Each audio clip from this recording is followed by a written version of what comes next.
All right, you ready to go? All right. Yo. Yo. Welcome to another Up the Road. Flying start. Let's go. Here we are. We're off to the races, mate. Welcome to another episode of Optimize Your Body podcast. I've got my good friend here today, Big Ian Williams. You know what I mean? With a very tight shirt on.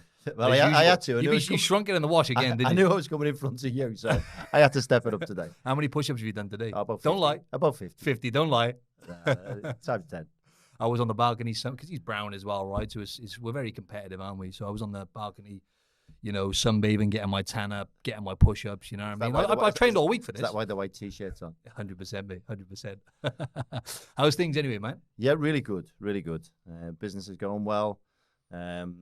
Living the Australian dream still. This winter is not exactly winter, is it? It's 20 degrees outside, so pretty happy, mate. Pretty happy. How about you? 100%. Very good, man. Very good. And we moved over here. I've been here for 6 years now. How long have you been in Australia? 8 years. 8 years. 8 years, man. And yeah, I was just chilling on my balcony earlier, right? And we were just saying, when we off air, I like to sound professional when I say that, we were just saying that it's literally peak winter for everyone listening. And I know most people in the US, it's like peak winter here, right?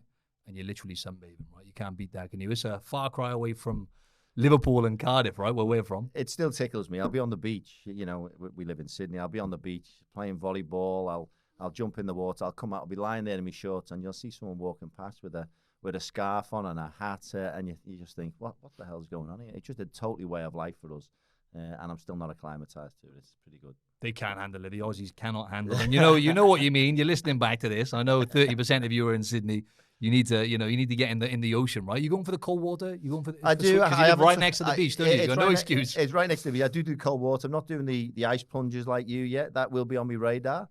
But I am getting into the water. I do my cold showers and stuff like that. So yeah, I'm doing what I can. Awesome, bro. Awesome. But yeah, just for the audience, in terms of how we met, right? We met. I used to be a personal trainer at the gym in Coogee, right? And obviously you were training there and stuff. And I think one night we had the Christmas do, and we went out. And it's funny, right? Because I was talking to Sean on the last episode about how you judge a book by its cover, right? Naturally. And obviously, I guess both being alpha males or whatever, right? I saw you in the gym and I was like, this big bald guy, right? With tattoos. And I just assumed like, oh, this guy's going to be, a bit of a problem or a bit of a dickhead or whatever. I'm just going to be honest. And then I met you on that Christmas do that night, the Titan Christmas do. And I thought, actually, he's a sound guy, He looks like a dickhead. But he's actually down to earth. You probably thought the same about me. Or maybe you didn't. Maybe I'm just a dickhead. I don't know. No, I definitely did think you were a dickhead. No, but I think that's a guy thing, right? You come in, there's another guy there, and you're looking at him, you're a big lad, you're training well. And obviously a PT there, and I think one time you actually tried to get my ex-girlfriend into one of your. I was hoping you wouldn't bring that up. But, no. I was gonna bring that up, but I didn't know if you want to go there or not, right? No, that's fine. That's how we met, right? So basically, I tried taking your girlfriend. No, I obviously when I came to Oz, working in the gym. Long story short, picking up new clients years ago when I was PTing. And I approached your girlfriend, right? And she put me right in my place. She did. Good. Yeah. She was like, nah, I'm good. And she was on the calf machine. Yeah. And she was like, and then under her breath, she was like, I've got better calves than you anyway. She schooled me, mate. I was like, walk down, like looking at the floor. All right, I won't be doing that again. I had to build my confidence back up. But yeah, man, like it's interesting how because we moved to the other side of the wall, right? And finding your tribe and your network and stuff.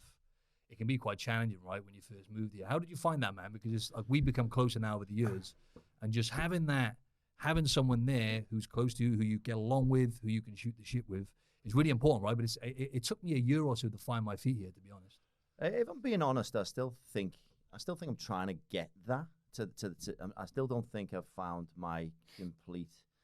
I think we're both trying to evolve. We're both on a journey of self-awareness, self-progression. And I think big part of that as men is finding that tribe. And I think when you're younger, you come through, you naturally have a tribe. Back home, where you're from, you build up mates that you've known since you were 4 and 5. And then you come over here.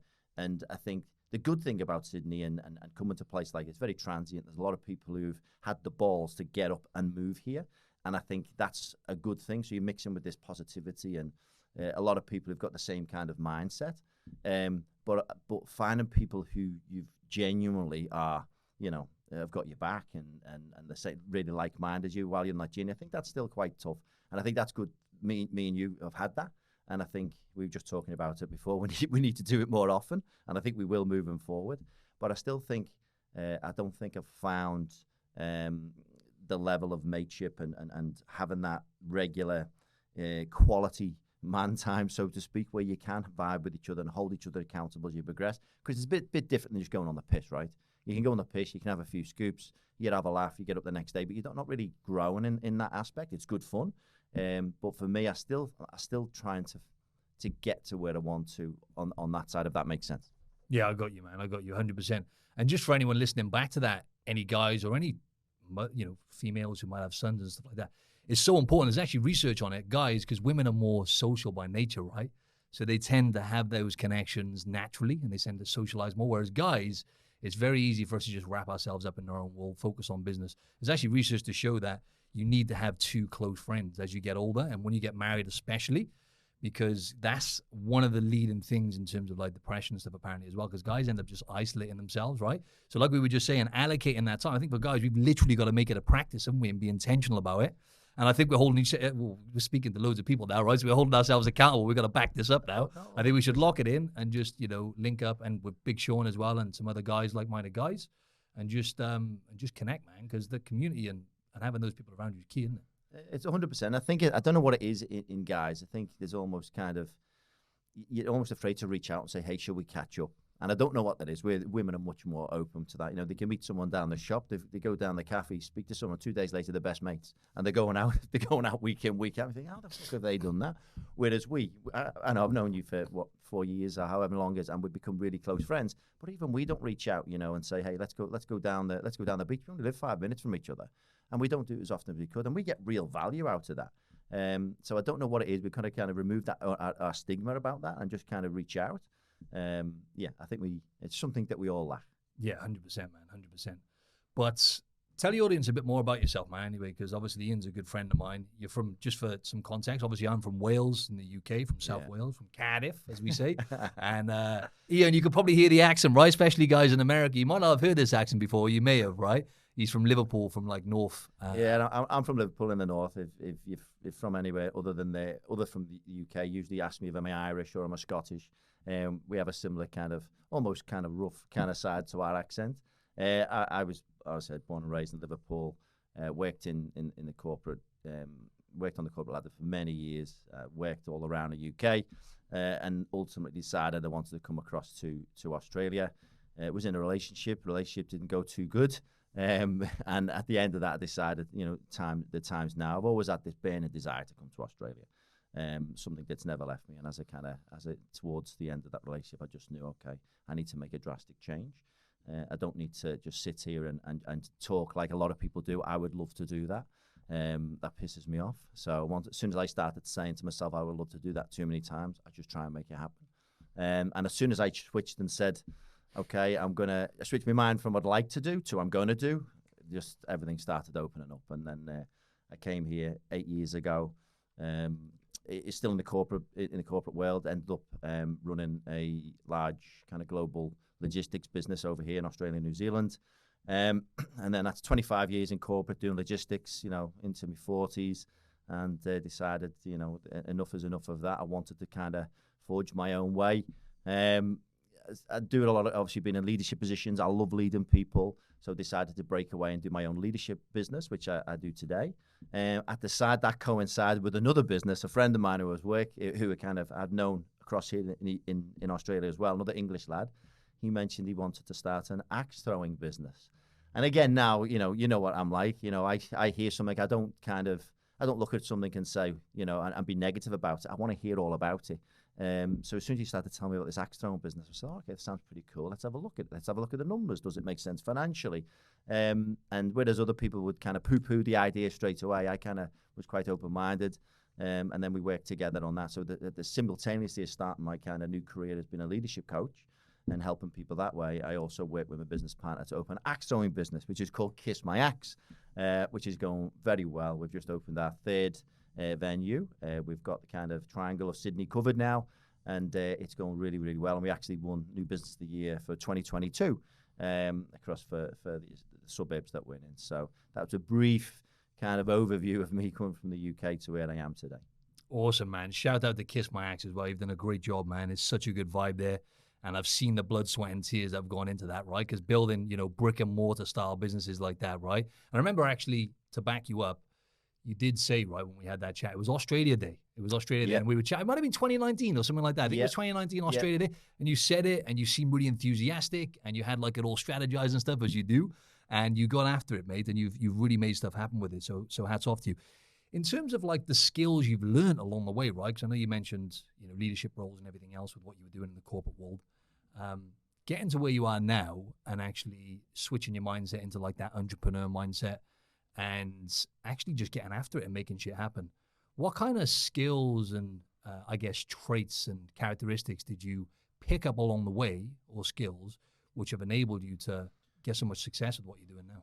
Yeah, well, I think some people have leadership ability in them, and I think I naturally had some leadership ability in me, which is great. And I think through experiences and life experiences, you kind of, if you take the lessons from the pain and the mistakes and the shit that goes on in everybody's life, and if you really want to look at it and think, what can I learn from that, you can improve in every aspect of your life. But I think in my world, I think one of my gifts is emotional intelligence, so I can read situations and I can read people. And you know, I had great parents and a good opportunity to have a good upbringing. And there was three of us, three brothers, and you know, it's like three brothers. I was the middle one, and always fighting with each other and this, that, and the other. I'm from Liverpool. And Liverpool's background is kind of, everyone's partying. Rough and ready. Rough and ready. There's drugs flying around everywhere and all this type of stuff. There's a lot to kind of, to keep yourself kind of progressing and not get bogged down by that way of life. You've got to continue kind of internalize and try and learn. So I used all the painful experiences and a lot of shit that was going on around me to kind of constantly kind of think, how do I not do that? And how can I progress? So I learned these honed my leadership abilities to try and keep away from shit and also help others around me to not get into shit, if that makes sense. Yeah, of course. And then progression into my corporate career, I just fast realized where my limitations are. So I looked at where am I not the strongest? If I want to improve, where are my gaps? And how do I fill those gaps? And in corporate and in my businesses, I try and fill those gaps by utilizing great people. You know what I mean? So if I've got a gap somewhere, but I want to get to there, but I know I'm wonderful at, if there's 10 items and I'm great at 5 of them, I've got to fill those 5. I don't accept defeat and say I can't fucking get there. I'm going to plug those 5 gaps. So usually what I do is surround myself with great people. You know what I mean? And that's a lot of the time. I'm not an unbelievable technical doer of stuff. I can do shit, but it takes me time. So I have to, I could be an okay finance person, but I'd take 10 times the time it would for a proper accountant to put a spreadsheet together. So why would I do that? I employ someone to do that. Allows me to lead and strategize and do other things. And instead, there's a lot of people, I think, who think they have to do everything. And then what they do is they go into overwhelm and overload. They try and do everything by themselves. As soon as you realize, hey, I don't have to be a master of everything, but I need to be around people who are. That makes you better anyway, but just plug your gaps. So what I've learned to do is plug my gaps with great people on my personal life, but also in my business life. So it's not necessarily always about me, because I work with great people. I've got a great business partner and a great team, and that's allowed us from a Kismiak's perspective to get to where we are. And I also choose the people that I work with. I don't want to work with people who just make you, flat and suck the life out of you, because that'll affect everybody else that you're trying to work with. So I only work with kind of like-minded people as well. So I think learning from your mistakes and, plugging the gaps is what I would say. And you just touched on something then, right, where Stephen Bartlett says is success is 95% consistency and essentially just 5% brains, right? Because you definitely haven't got any brains. So no. But seriously though, right? And it's like confidence as well, right? When it comes to, I had to get you on that. Confidence and self-confidence. You have to take action, right? Confidence requires evidence. And a lot of people, some people tell themselves, I'm not confident. And we internalize that, right? But it's not really a secret when it comes to getting to where you're at now and just getting success in general. It does require you to take action. And the way I look at it, right, is with confidence, essentially it's your relationship with failure, right? Because you're going to have setbacks, you're going to fail. Whether that's building the body, building the business, is all relative, right? You're going to fail, you're going to have setbacks, you're going to have obstacles, but how do you overcome them, right? It's like what you said then, environment, having the right people around you, working smart and stuff, right? You've actually learned, you've got confidence. Oh, this gets me results, so I'm going to apply that more. Setback, And failure, you know, it's going to happen. But how do you deal with that failure? I know it sounds kind of cliche, but it almost, when it comes to self-confidence, it is literally, if you think about it, would you agree? It's almost like your relationship with failure, right? Because it's inevitable you're going to get those obstacles and challenges, right? 100%. You've got to learn from your mistakes. Every one of us has failed somewhere. If you haven't, you know, you're going to be, you know, perfect, and none of us are perfect. But it's what you do with those mistakes, and that's what I said from being younger, and also learning from the mistakes of others. You know, That's what a wise man does, right? Cut your time. Learn from the mistakes of others. You know what I mean? The people who work for me, I'll try and protect them and you know, let them learn from my mistakes. I'm trying to help them. I'm trying to coach them. But they also need to go through their own mistakes, because you can't be given everything. Otherwise, then you're not going to, you know, get to where you want to. But if you're not learning from your mistakes and those around you, and again, it's even like, you know, with you, I've learned some stuff from believe it or not, from you. I've learned from a health and fitness. I've trained all my life. You know, I've trained. I got for Christmas on my 14th birthday, I got this little shitty weights bench from a place called Macro back in the UK, Macro. And I didn't know what I was doing with it, but I give it a go. And a training, I've always been pretty disciplined. So once I start something, I started. But I never, you know, I ate how I thought I needed to eat. And I think nowadays there's so much information about people getting too overwhelmed about nutrition. But back in the day, there wasn't. If you remember back in the day, not many people knew about food. And even me, as I got to here in Australia, I've always kind of looked after myself. But it was only actually since, you know, I actually paid for this other program. I went and paid for a program and this kind of training program plus nutrition program. But I was eating 7 meals a day. Luckily, I was in corporate, so I could sit there at my desk and had this fridge full of bloody cartons and shit. And I was saying, right? Because obviously I trained you for a little bit, didn't I? Just showing you a few bits and bobs, not that you like need just technique and stuff. And we had that sit down and you showed me the plan. And I was like, yeah, man. I was doing that as well. I was doing 8 meals a day at one point. 7, sorry. But you can't really. There's so many people who couldn't do that around your life, and I couldn't do it now because my life's different and I'm here, there, you know, going around the depots and or the venues, or whatever. So having that, but I didn't have the knowledge, but I just followed this path. I've had the discipline to follow that path. But when I seen you, it's kind of, you know, success leaves clues as well. So I'm looking at you and saying, what's he doing? And then you're saying, well, I eat 2 meals a day. I'm saying, okay, how the hell do you do that? Because I was under the impression that your body could only process so much protein. You know what I mean? So that was a mistake of mine, because I didn't need to spend all that time. You know, I was permanently either getting me food together or eating the shit. I don't have much time to do anything else. So when you kind of done that, that unlocked something for me. It unlocked time. And actually, I enjoy me stuff so much better. But that was, okay, so what did I do there? My mistake was I only listened to one source of information. And, you know, I should have broadened it and listened to more. And now I'm in a much better space because I've cut my time of experiences because I've utilized somebody else's experiences, if that makes sense. And also it's unlearning, right? If you think about it, it all comes down to actually unlearning what you know, right? Because you had this certain mindset or these beliefs, eating 7 times a day or whatever it was. I was in the same boat as well before, right? I was doing exactly the same thing in my bodybuilding days where I was eating, 6, 7 meals a day. And I thought, I've got to do that, but we don't really have the logic behind it. And as you say, a wise man will learn from other people's mistakes, right? And it's like me, I had a chat the other day, I did a podcast with my friend, and he's got this awesome podcast, right? Huge, right? And I've learned from him. So, like the whole carnivore and animal-based stuff, right? Obviously, I read a book on it. He recommended the book. And he was telling me some stuff the other day, even about nutrition and the new stuff coming out, because it's always evolving and changing. And the thing is, and even my girlfriend said, that's what I like about you, is like you never set. You're always open to learning. Because I've never once said, it's never one size fits all, right, bro, with diet. It's like, this carnivore diet is going to work for everyone. It's not going to work for everyone, right? But and it's funny how when you respect someone and they live that life and they practice what they preach, straight away it's like flipping a switch, right? And I learned some stuff from him the other day and I was like, right, okay, I better implement that, I better start switching things up. But going back to what you were saying then, right, it does get overwhelming, bro, right? Because we live in this information era now, right? We've got more information available to us than any other time in human history. And it's only actually getting more and more. We've got AI coming and everything else. It's another conversation. But then people get bombarded. And let's talk about getting in shape, for example, right? You're already in fantastic shape, right? Before you switched over to like animal base and kind of fine tuning things, right? Because you saw what I was doing. I remember you sent me a message. You said, bro, what are you doing with this carnivore stuff? I'm interested. Well, how do I go about this, right? Then I went to his house that one time. I'm like, gee, it was like literally, you were like Dr. Sean Baker, mate. Your fridge, it was like, what's going on here, man? This guy's like, and I was like, I'm slipping now, I was like, I got to level up my game.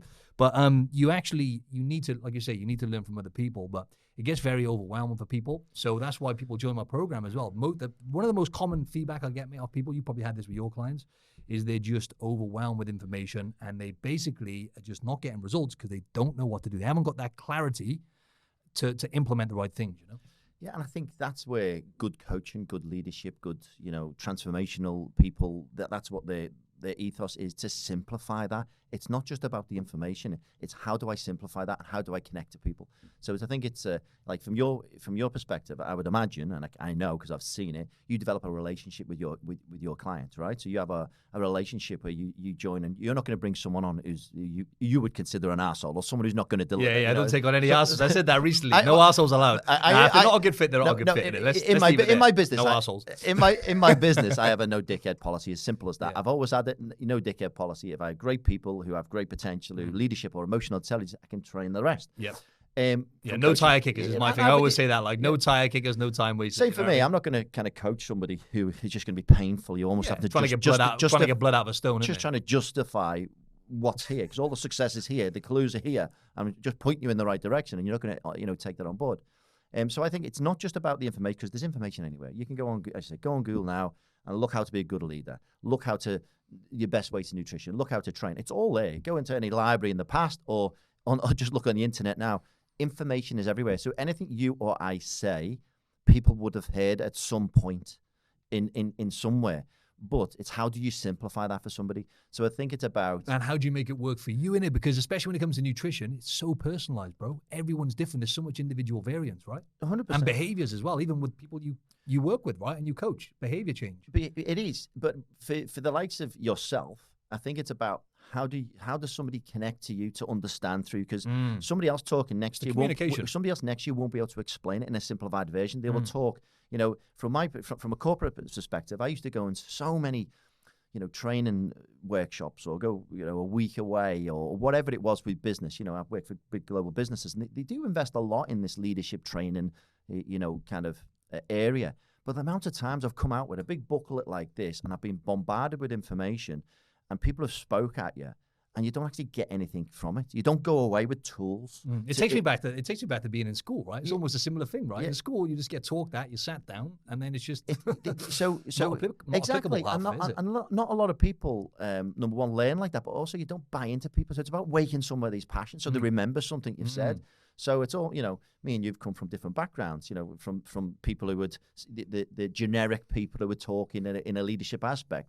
So it's about how you might connect to a different portion of the population than others. And I think it's finding your balance. So you connect and then simplifying it for those people. How can you simplify it for your clients? How can I simplify it for my clients? So they go away, not just doing what you're telling them. They go away understanding the why. And then they have tools to go away and they become do it for self-sustaining. themselves. Yeah, exactly. Self-sustaining. That's always the end goal, isn't it? For anyone 100%. you're mentoring or anyone you're training up within your company or anyone I'm coaching. And there's a fundamental difference. There's a really good point between teaching versus coaching, right? Now, there's a place for teaching and educating people, but coaching someone is ultimately getting them to think for themselves, right?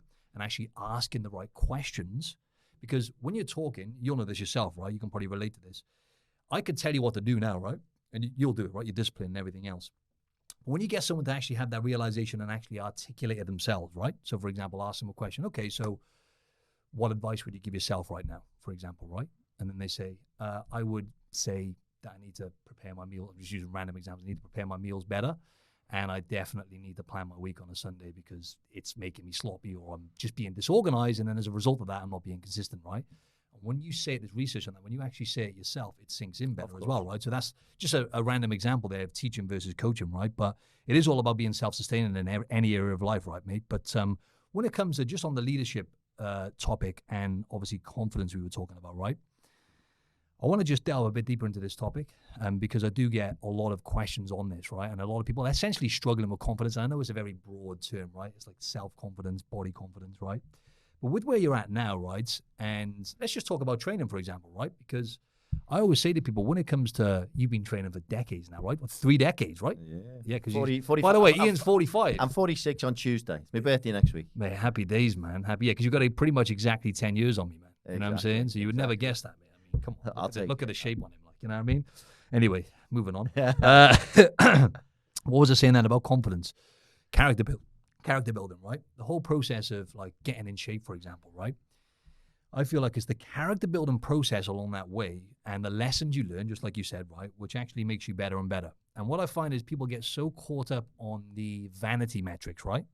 Because you can relate this to anything, the business, numbers you're trying to hit with targets, or whether it's your body. It's the same mindset. And then they lose track of the actual process, right? But when it comes to building confidence and building character, ultimately, that's what I love about training you, right? And I'm sure you can relate to this. I think this is a good point. It's very black and white, right? You show up and essentially you get the results. Now, you can't just show up. You've got to do the work, of course. You've got to have a bit of structure when you get to a certain point. But it's very black and white. And I think for us, right, that has helped us enable, for me and for yourself, be able to transfer that simple mindset of being disciplined and consistent, black and white, showing up, getting the results, and then transferring that into other areas of your life, right? So the whole confidence thing, would you say your confidence, your character building, would you say a lot of that has came from simply showing up in the gym and building your physique and building habits around that? 100%. I think discipline and consistency, those two words you mentioned, are effectively the framework for everything in life. I think you circle discipline and kind of consistency, and everything else plugs into it. I think if I talk around the organization of a business, I think culture is the operating system and everything else is an app. If I talk around health and life and in general, I think discipline and consistency is effectively the operating unit. And I think everything else plugs into that. Because if you do that, you're there, you're turning up. Then all you got to do is the stuff, whatever the stuff is, whether it's life, training. So you're there because you're always there. So then it's kind of, okay, I'm here. What am I going to do with this time? You know what I mean? But the first thing is getting there. So you've got your ass up. If it's training, you've got your ass up, you're in the gym. You're there. And then it's like, well, I'm here now for the next hour because I've got up, I'm here. What am I going to do? Well, I'm going to train. Am I going to train hard or easy? And that's another one again. Okay, well, consistency tells me if I do this, I'm going to get this result over there, that delayed gratification that everybody knows about nowadays. But I think, going back, that is the framework for everything successful in life, not just the gym. It's the same in business. You know, from a business perspective, I would get up. You know, because you've been around me when I was in corporate, setting up another business to come out of corporate. And I would get up at 3, 4 a.m. sometimes on a Saturday morning, and I would work for 4 hours solid before I would then go to a gym and then do stuff on my current job. And so nothing was dropped. I would just get up earlier. So I turned up. I was there. So I had the time. You know what I mean? So I couldn't. I always say, you know, if the horizon's over there, you know what I mean? If you don't have discipline and consistency, then you won't get up. Next minute, the horizon isn't over there anymore. It's in your face, and you get overwhelmed. I always try and keep the horizon of pain, so to speak, over there, and I do that by getting up, being consistent, and getting ahead of the time, and doing shit. Whatever that shit is, you just get it done. So 100%. So I use that analogy of this is the framework for everything that's successful in life, and then everything else plugs into that. Pick your pain, mate, didn't it? That's something that you told me, and that's 100%, man. Think about it, though, right? For example, you get up, you go to the gym. This is something that it's a very simple phrase to use, right? Pick your pain. You can stay in bed, sleep through the alarm, right? Then you've got the pain all day, right? And the almost self-loathing that you get, right? You get self-loathing, you get the guilt kicking in. I should have just went to the gym. Why didn't I go? And then it's all the subtle stuff then that comes with that. Decision-making is not as good. Stress, you don't deal with it as well. Your mood's not as good. It's that knock-on effect, right? Then from just not going. So it's like you got to pick that pain. Which pain do you want to deal with? The pain all day of that little inner bitch, right? All day long of you kind of just being in your own head, not feeling as good, not being as conductive, energy levels not, productive, energy levels not as good, or just want to just get up and go to the gym, right? I think you can apply that to any area, right? Because it's always a trade-off. How you choose to spend your time, right? It's always a trade-off, right? And essentially, it's like, you know, you could go, random example, right? It's like you could just go to like a theme park with your mates, right? Have some fun, entertainment, right? Or you could choose to go to the gym, right? So you're gonna choose the experience, right? So which one do you value the most, right? And it comes down to an order of values, to it, and that's again why we're here now and why we get along, right? Because you got to share a lot of values. And what you were saying then about culture as well, that's a big thing within my community. Or optimize your body. It's like for the most part, if you spoke to my client, if you hung around with one of them for like 30 minutes, you can tell, like if I could record it, you can tell they're part of Optimize Your Body just from the words they use. If they're talking about health, they're talking about nutrition, talking about, lifestyle stuff, they're going to be using certain words. And obviously, that community is really, really important, right, mate? But went off on a bit of a tangent with that then, so I have no idea where I'm going now. But that was really exciting to talk about that. No, but Pick your pain. You talk about pick your pain, and I described it to you before. Thanks for helping me out there, bro. I completely went out of steam there, my man. That's why I brought you, mate, just to help me out. No, but the pick your pain, I said that to you a long time. Well. You said that a long time ago, and you said that resonated with you. Okay, and I think people connect it. That's the simplification I was talking about before. Because you can have someone sitting here talking for 3 hours from a textbook way of something, but you say something to someone, pick your pain because of X, Y, Z. Somebody sparks and goes, that makes sense. So if you connect to somebody and simplify shit, then obviously they're going to move forward. Another way is, I said to you, when I was a kid, and I used to like diving off the boards. There's a swimming pool. If anyone's from Liverpool, you'll know Kirby swimming bats. And I had this massive high board and a middle board and a lower board, and you could go dive off and do somersaults and shit. And it was great, but it was bloody cold. The pool was cold, and the other big pool was cold. Then there's the baby pool. The baby pool is fucking warm as shit. You go in there, it's like a bath. And once you got in there, you're like, oh, this is good. I like to do that over there, but fucking hell, it's warm in here. In your comfort zone. You're in the comfort zone. You can't get out. You're in the It's like when you have a hot shower, right? You're in there, you don't want to get out. Oh, you're in this baby pool, and you think, this is great. I don't want to go over there. But you think, I like, touch your toe, and then you're like, oh, fuck, I'll go back in the pool. But that's like life, innit? You can sit there, and it's enjoyable, and you like it, and you say, but, and we were talking about before, how do you keep pushing yourself to pressure test yourself to make sure that you're continually improving? Because you can just sit there and go, well, this is okay. Very soon you'll get fucking bored and you'll kind of go backwards. 100%, man. And it's like confidence as well. It's transferable. A lot of people listening to this, or people in general, they have confidence. They've had success, right? For example, in their career. This happens all the time, bro, right? I take people on, had lots of success in their career. They might have a family, right? Father, mother, successfully bringing up a family, right? But yet they struggle to get in shape, right? They struggle to stay on top of things when it comes to their self-care, for example, right? And it's always a case of just transferring that. I know it's not as easy as that, but you have the ability to do it. Anyone listening back to this now, it's transferable, right? And that confidence, like I said earlier, requires action. And it's like that quote, right? Action is the antidote to anxiety as well, right? A lot of times people get anxious or whatever because, fast forward into the future. When you get anxious, you're thinking about the future. When you take action, that's actually the antidote, right? So when it comes to getting in shape, you build confidence by taking action and by getting momentum, right? Getting momentum. And then having the right, not just the information, but just having the right game plan, which is fitted for your lifestyle as well, right? Because a lot of people, they set and this is the same for any area, they set unrealistic goals, right? It's like very shallow, wishy-washy goals, right? Which really don't get you in it. And you mentioned the why earlier as well, right? This applies to anything, but especially when it comes to health and fitness or self-care, you got to know why it's important to you. Some people, they'll come to me, they'll say, I want to lose, 5 kilos, right? And you ask them why, you go deeper, deeper, deeper. And then they start kind of unloading and they start having these wake-up moments where they're like, oh, wow, I'm actually not in a good place right now, And they go deeper on why, clothes don't fit. Okay, well, why is it important for you to clothes fit? Oh, well, because, my relationship with my partner, sometimes they might really open up. Relationship with my partner is not going very well because I don't feel too good about myself, confidence-wise. Okay, how else is that affecting you? Well, I'm not as productive in work. And you know what? Like, when I have these Zoom calls, for example, I just don't feel as confident anymore because I've gained weight. When you go deeper, having that real reason to change is really important, right, my man, in any area of life, I think. It's all connected. It's all connected. And I coach. I was talking to somebody the other day who I coach. Exactly the same thing. They were in overwhelmed because they were just looking at the whole picture and just kind of looking at it and trying to do stuff, but taking just scratching the surface because there's too much to look at. And then weren't moving forward. There was no action happening because they were just blinding themselves by the size of it. And it's about momentum is much more important. So getting those little wins, flick that ball. Next minute it's rolling. It gets bigger and it gets bigger. But some people struggle to start. They look at all the stairs and go, "Oh fucking hell, I've got to climb all those stairs." Just take those steps. Just take those steps. I think momentum is kind of everything, and I think they do connect in business and in health. They're exactly the same. I've coached people before where I've said, "Okay, what's your why? What are you trying to achieve? Why are you here? What are we talking about?" And what did you say? When you dig beneath, a lot of the time you ultimately go to 9 times out of 10, you straight away hit mental health. Because somebody's come to me asking for something that they're unhappy about, something they're unhappy about. They either want to progress quicker and they're struggling to understand why, and it'll be a level of mental health, pain, in work. Everyone has stress levels. There's a lot of burnout that goes through in the work environment. But the amount of times I'll come to people and I just start scratching beneath the surface. Next minute, I'm straight to health. I'm straight to they don't feel good, they feel overweight, they're tired, they're not operating, and I can look at them and I can see they're unhealthy. So if you're going to if you're going to become a better leader, you've also got to be healthy, because you won't be able to on your best performance.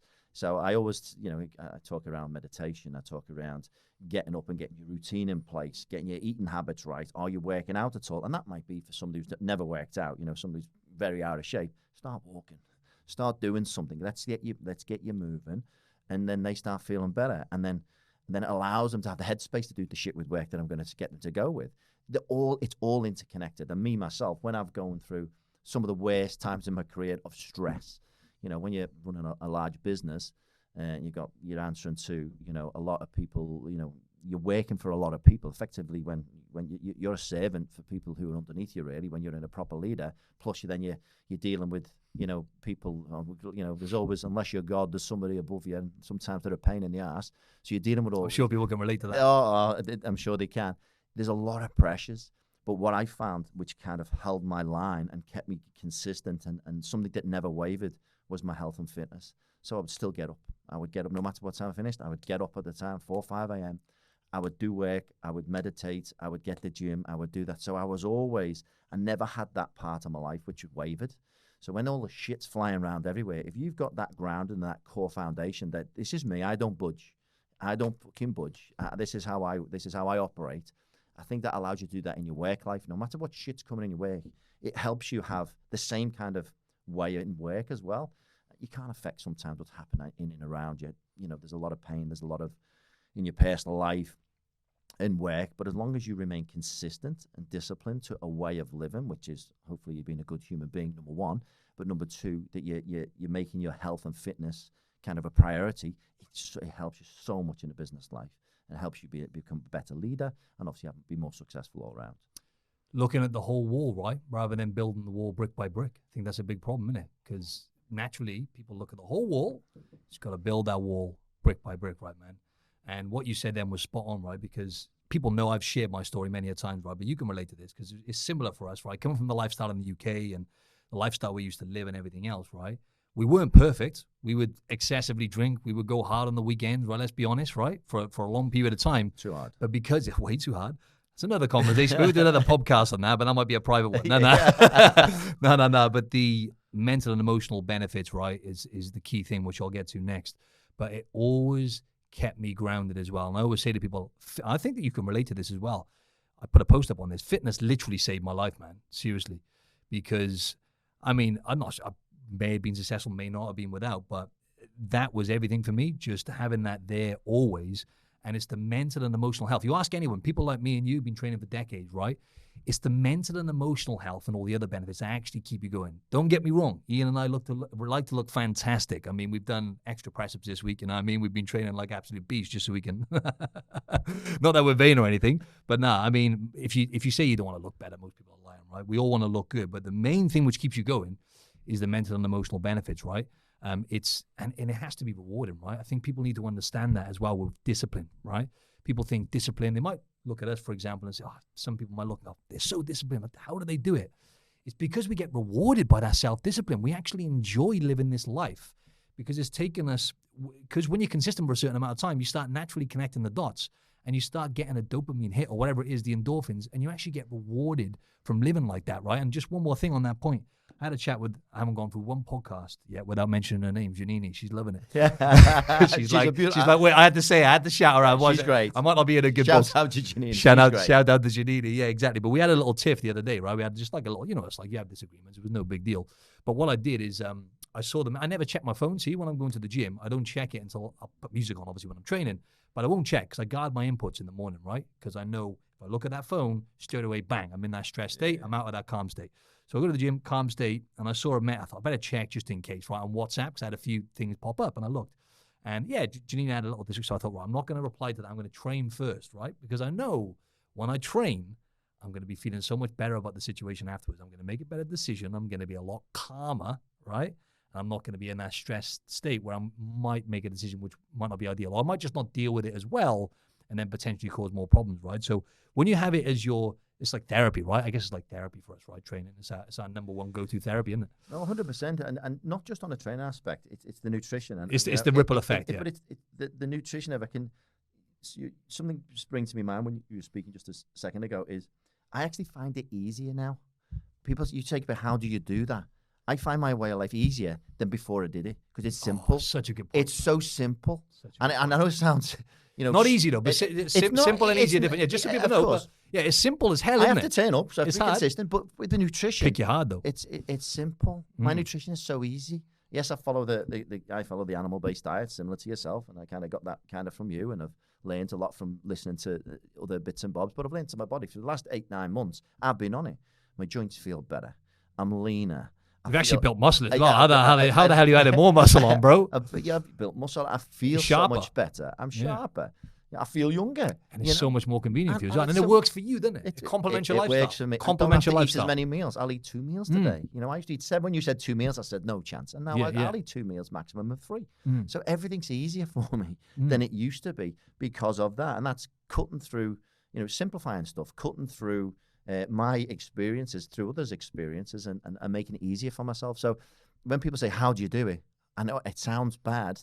I find it easy because I'm consistent and disciplined. So I get up and I'm in the gym. So that's done. But I see hundreds and hundreds of people in the gym all the time, varying standards of what they kind of on their journey of health, should we say. But obviously some of them are turning up and then maybe just because they haven't been simplified the knowledge, they haven't connected to somebody who can assist them to get the value because they're doing the hard bit, they're getting up and getting there, but they maybe are not doing the right steps whilst they're there. So there must be nothing more frustrating. So I'm getting it every day. Yeah, 100%. I'm training hard as shit. I love that. But I'm not. You're not connecting the dots. You're not doing the stuff outside of the gym for the other 23 hours of the day. And that's the thing. Exactly. It's the nutrition, it's the lifestyle stuff outside of there. But I just thought it's easy, and it might sound, so other people say it's not easy. It's not that it's easy. I find it easier than my previous life because it's like to pick your pain. Previously, and pick which hard you want. I've still got to go to shop, buy food, cook food, eat food. You know what I mean? But now I'm doing it, and it's reduced my time because I order grass-fed, grass-finished meat. It comes to me once a week, and that's it. I don't have to go to the shops for the majority of my shit. I cook it, and I'm only having 2 meals a day. So it's so much easier. I've actually reduced my time. So people say, I couldn't be arsed eating like that. It's easier. Actually probably spend less money. I think the key thing as well, you actually enjoy eating that way. I think that's a really important thing for people as well because people are like, how does he eat like that? Because he actually enjoys those meals, right? I mean, not boring meals. Cheesy burgers. Exactly, cheesy burgers, like beef and cheese. Like, how can you not like that stuff? Best. You know what I'm saying? But my friend Jay Alderton, shout out Jay, he put together what you were saying in the simple quote, right? Hard stuff will give you an easier life. Doing easy stuff is going to give you a harder life. 100%. If you can frame things that way, right? Because you're constantly bargaining with your future self as well. If you think of it that way, you're constantly bargaining with your future self. It's like instant gratification, like you were saying there. You could scroll on social media. You could just be scrolling or maybe putting some random stuff on your story in bed, procrastinating instead of going to the gym, for example, right? But then that sets you up for a harder day and for a harder life over time. And it's that compound effect. It's funny because when we're talking, like, it's sense your cogs are going. I have like 20 different things coming into my mind that I was like, right, I better try and hold on to some of these thoughts. But and in terms of non-negotiable, because what you touched on there, you said, these things are just almost what you were alluding to was these things are just part of me now. I just do them, right? And it's non-negotiable, right? Non-negotiable habits, right? So talking about high performance, a lot of people listening to this are really interested in high performance in terms of performing well in their professional life, feeling good and looking good, right? What are your non-negotiable habits, man? And I think I wanted to mention this point as well, because I remember when we had that chat when we first met, and I just trained you for a little while there, or just for a short period there. You just started meditating at that point, and you committed. I think you paid like $1,500. Was it $1,500? It was, mate. I've never forgot that $1,500. Never forgot it, mate. Because I do it every day. Because I paid $1,500. 100%. I said it to you all the time. Commitment levels are 10. You know what I'm saying? When you invest in yourself, right? And I think we need to touch on that as well, right? Because people are always, stock, shares, properties, important. Invest in yourself. It was weird. It was weird because I'd heard about it, lad come from Liverpool. The things I do today, I would probably get abused by my mates back in Liverpool back then, you know what I mean? Because we're all evolving, right? And back then, it's a very manly kind of area. Everyone's taking the piss out of each other. And I never would have even thought of meditating back then. But on my kind of, my journey of trying to progress, it's the norm now, right? And it was actually my ex-girlfriend at the time. She was saying, I went to this guy. You should go to him. It's a 2-day kind of meditation thing. You'll get you all over it. And I think it was in Paddington. And I said, oh, yeah, how much? And she says, $1,500. I said, fucking $1,500 to learn how to meditate. You're kidding me? I'll go on. And she went, trust me, it's great. In the end, I said, okay, let's go. I did it. And those 2 days were the most It was a bit weird at time. At the start of it, he turned up and we were doing some kind of, all smoke was going off and we were praying to some fruit and all this type of stuff. So I was a bit at first. I was a little Hugging bit like, trees. yeah, it was a bit like this, but it was a good experience after those 2 days. But what it did is every single day I meditate now, without doubt, unless I've been had a drink or something, which I try to do a lot less of nowadays. I'll be meditating every morning. I do 20 minutes in the morning. I do 10 minutes before I go to bed. Now, what that does for me, because I put that $1,500, I always remember it. I say, well, I've paid $1,500. I'm going to do it. And what it does to me now, if I don't meditate, it's not like I have this kind of come-by-our moment every time I meditate and I feel connected to source every 5 seconds. I just notice it. If I don't, I notice my kind of mood changes and I'm not as calm. And I found that by doing it, it kind of almost, of a night, those 10 minutes kind of wipe my head clean and it allows me to sleep because my head's super bloody active. So I found that I've done that now. I know, and I kind of know me. And if I wouldn't have invested that money over there, would I have been doing it every day for the last 4 years? Probably not. There's actually research on that. There's actually research to show the more you invest, the more your commitment level goes up. The same thing happened to me with my mentor, right? 3.5 years ago, whenever it was. I invested for like 3 months or whatever, big investment, like 12K, right? Invested to obviously, but I looked at it, and this is what you need to get into your mind, everyone listening, right? It's with your health as well. It's the same thing. For me, that was an investment. It wasn't an expense. It's a simple mindset shift, right? It was, right, it's not a bill, right? It's an investment because I'm going to make that money back. I look at the ROI and I knew when I paid that money, just like you did with meditation, I was going to go 10 to the dozen, absolutely relentless to get the results that I wanted, right? And it's even more so with your health. I think people look at health sometimes, whether they're investing in a coach or pay, that one where people say, oh, eating healthy is expensive. And then they get an Uber Eats and they're having tattoos and they're buying a new car they don't need. I'm not here to tell you how to spend your money. To go on holidays, great. You got to enjoy yourself, right? I'm not here to tell you how to spend your money.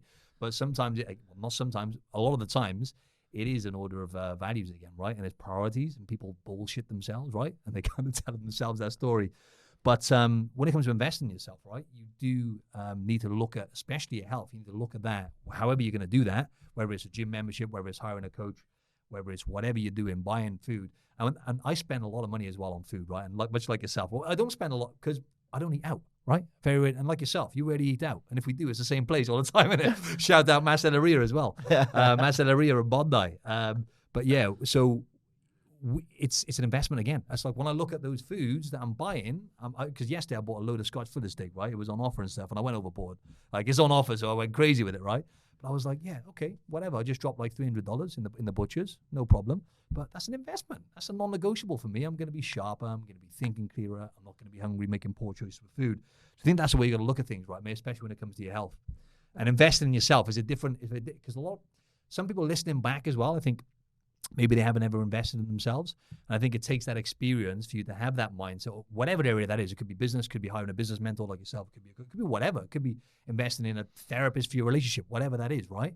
But you've got to look at that, providing you're obviously getting the right professional help and you're not hiring the wrong person. You've got to look at that as investment instead of an expense, right? Because it's going to make you better, essentially.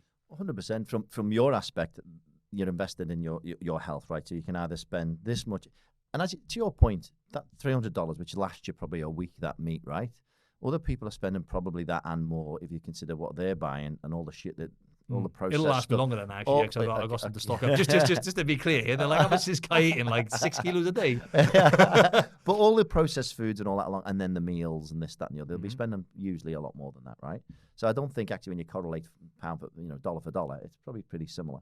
But it's interesting that you say that about the investment, because I've actually got a program that I've done, which is about increasing your salary, right? So I think under 2K to be able to have all the information, tricks, documents to ultimately get yourself to deliver a strategy to whatever business you're in to increase your salary, all right?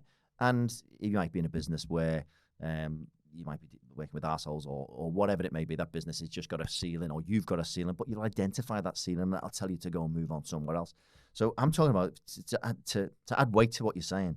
There's something where it's tried and tested. I've had people double the salary within 4 years.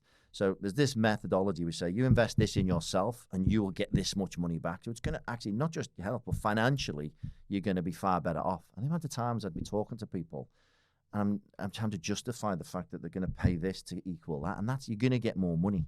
For yours, you're going to improve your health.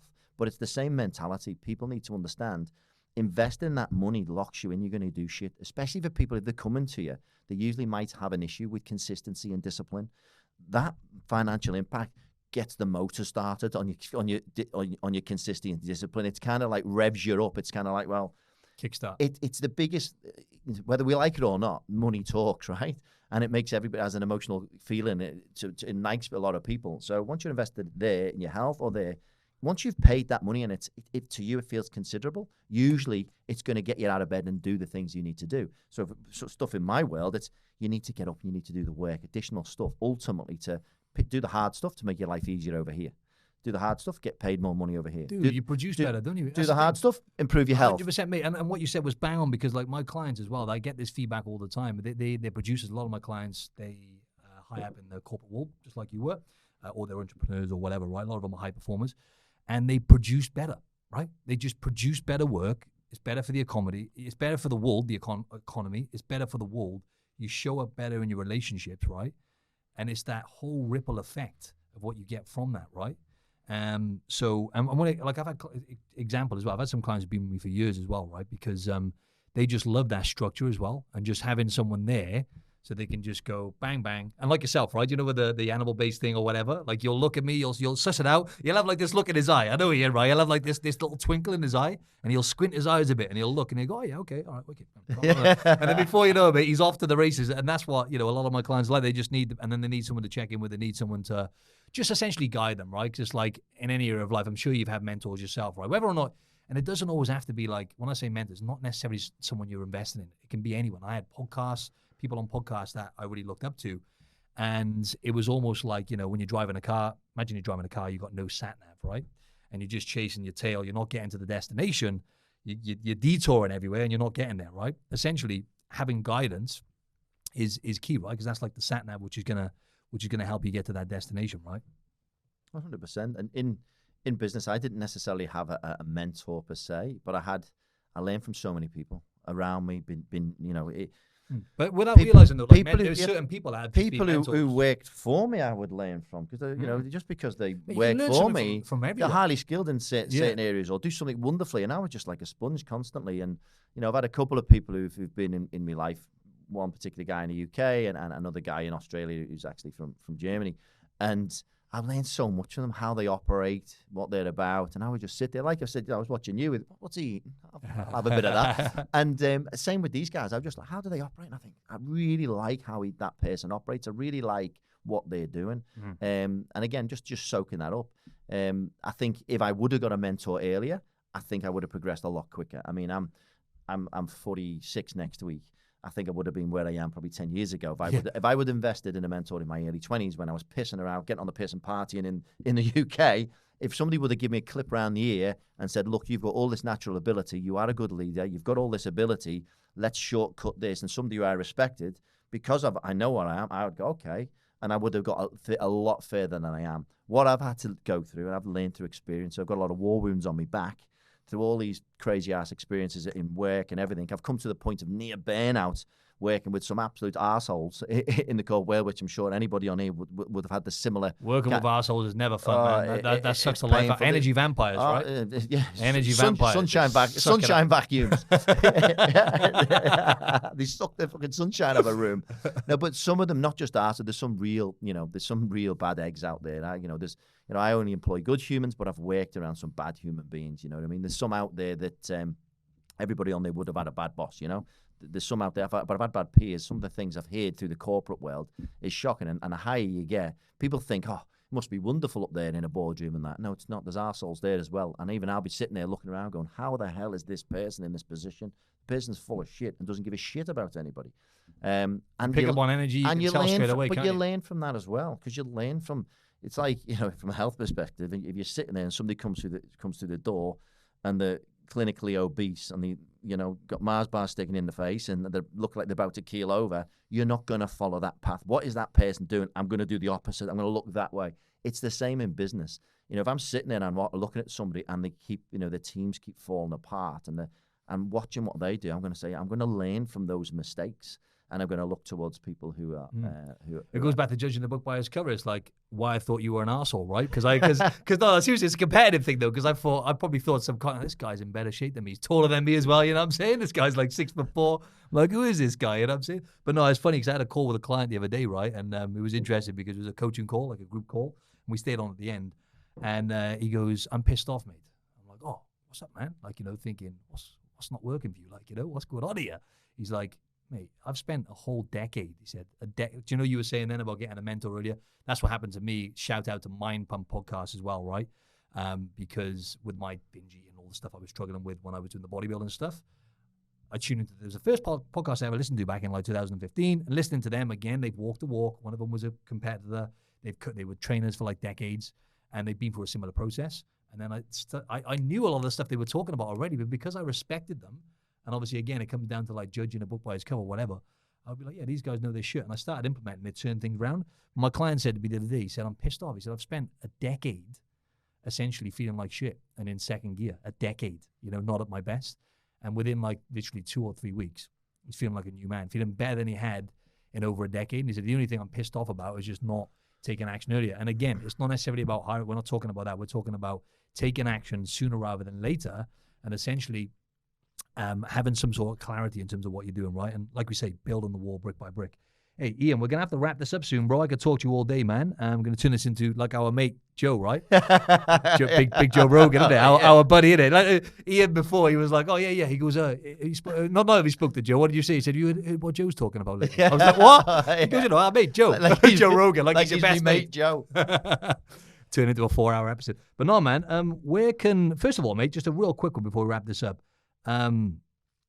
I guess we'll have to is there anything you wanted to say just to wrap this up? Is there any advice you would give to anyone listening back to this who just wants to improve themselves and become the best version of themselves? Well, I just wanted to give an example of somebody who I helped through. That's fine, mate. You're going to pay for this now. Like, so go over the hour. Somebody who I helped in my corporate career who it did connect all those dots, including health and business. I was actually in the corporate world then, and he was somebody who worked for me, so I had the opportunity. I could physically, put him in a different role. That person came to me and said, "Look, I'm so unhappy. I feel undervalued, underappreciated." We go through the process, start asking questions as you do, your why. We then go down. As we connect and scrape through the levels, he's completely unhealthy. He's unhappy. Potentially talking about going through a divorce with his wife. Got 3 children. All of this weight of the world on his shoulders. And we say, okay. So within a couple of weeks, we start okay, what do we need to do here? So we give him some time. We need to start making him feel a bit appreciated. We understand, actually, he's not probably in the right role. So I had the opportunity to push him in a different role where he blossomed. And, we started changing the culture because there was a business that was coming in to transform. But this person then started working on his health because he started feeling better. And he's like, I said, "Look, do this as well. Trust me. So he trusts me because you go back to that trust. Because he started getting a little bit of wins here, I could see him go, "Oh, this guy's got my back. He trusts me." And he's looking at me thinking, "Okay, well, if he's doing this and he's successful, what can I do?" So he started doing stuff. Next week he's going to the gym, he's doing this. And it was about 6 months later, he comes into my office and he says to me, "I'd just like to sit down. I'd just like to thank you." And these things mean more than anything with money or anything. And he turned around and he said, the relationship's well back on track. We're super happy. We're going to be looking at buying a new house. Kids are happy. This, that, and the other. I love my new role. And he was a person on the edge. I can see Ben. When you see someone's eyes, their eyes are gone, and I could just see the life and the health coming back into his eyes. But it connected everything. So if somebody wants to be a better leader and the health's like shit, work on your health as well as that, and it'll help you go through that. But it's the same all around. I think you can't just be successful in one area. You've got to connect all areas. If you truly want to be successful, that's whether it's in health or business, whatever you're doing, I think you need to connect the whole piece. I love that, mate. 100%. Needs to be your home base. Health needs to be your home base. That should be the foundation of everything you're doing, right? Long story short. And we actually care, right? You actually care about people from what you were saying then. And, you're a good person, right? So people don't care about how much you know until they know how much you care, right? That guy genuinely could see you cared and you wanted to help him. And then on top of that, then he looked up to you in a certain way, right? Like, right, this guy is actually getting results. He's in shape, right? And everything else. So he obviously implemented. Mate, I was just going to wrap this up with, tell us where the audience can find you. And if you wouldn't mind just dropping a few lines on like the mentorship program that you offer. Oh yeah, so I'd kind of put my business called On Point Leadership and Coaching. I'd kind of put it on hold for a bit while we focused on Kiss My Axe. I'm going to start ramping that up again at the back end of this year. So I kind of do one-on-one coaching. I do only take on a select amount of clients. I've probably got a gap for one or two more, but no more than that at the moment because it does take a lot of my time. But I have got a kind of a program on there called Take Control, which is about I say that one's about improving your salary. And by the back end of this year, we'll have another program again, which is all about improving your leadership attributes and stuff like that. So just go on. I think it's I don't even know my own bloody On Point website. I think it's on point hyphen consulting.com.au. That's all good, man. I'll add that into the show notes anyway, bro. Beautiful. I'll add your Instagram into there and stuff as well, man. It was awesome to shoot the shit, bro, and catch up and give us an excuse to stop. Well, it made us stop making excuses, right? We had to get a podcast studio rented out just so we would catch up. We'll just go to the beach next time. Cost me an arm and a leg just to be up with this guy. All right, mate. Nice one. Nice one, bro. All right.